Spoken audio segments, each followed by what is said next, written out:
There are two motives for reading a book: one, that you enjoy it; the other, that you can boast about it. Do not fear to be eccentric in opinion, for every opinion now accepted was once eccentric. Of all forms of caution, caution in love is perhaps the most fatal to true happiness. The fundamental cause of the trouble is that in the modern world the stupid are cocksure while the intelligent are full of doubt. A stupid man's report of what a clever man says can never be accurate, because he unconsciously translates what he hears into something he can understand. And if there were a God, I think it very unlikely that he would have such an uneasy vanity as to be offended by those who doubt his existence.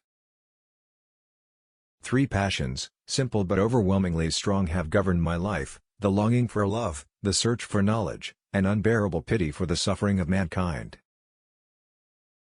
In all affairs it's a healthy thing now and then to hang a question mark on the things you have long taken for granted. I do not pretend to be able to prove that there is no God. I equally cannot prove that Satan is a fiction. The Christian God may exist, so may the gods of Olympus, or of ancient Egypt, or of Babylon. But no one of these hypotheses is more probable than any other. They lie outside the region of even probable knowledge, and therefore there is no reason to consider any of them. Our great democracies still tend to think that a stupid man is more likely to be honest than a clever man, and our politicians take advantage of this prejudice by pretending to be even more stupid than nature made them. One of the symptoms of an approaching nervous breakdown is the belief that one's work is terribly important. Fear is the main source of superstition, and one of the main sources of cruelty. To conquer fear is the beginning of wisdom. To teach how to live without certainty, and yet without being paralyzed by hesitation, is perhaps the chief thing that philosophy, in our age, can still do for those who study it. My desire and wish is that the things I start with should be so obvious that you wonder why I spend my time stating them.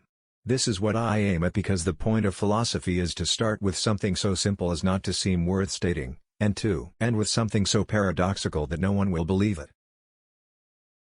Those who have never known the deep intimacy and the intense companionship of happy mutual love have missed the best thing that life has to give. When you want to teach children to think, you begin by treating them seriously when they are little, giving them responsibilities, talking to them candidly, providing privacy and solitude for them, and making them readers and thinkers of significant thoughts from the beginning. That's if you want to teach them to think. We know very little, and yet it is astonishing that we know so much, and still more astonishing that so little knowledge can give us so much power.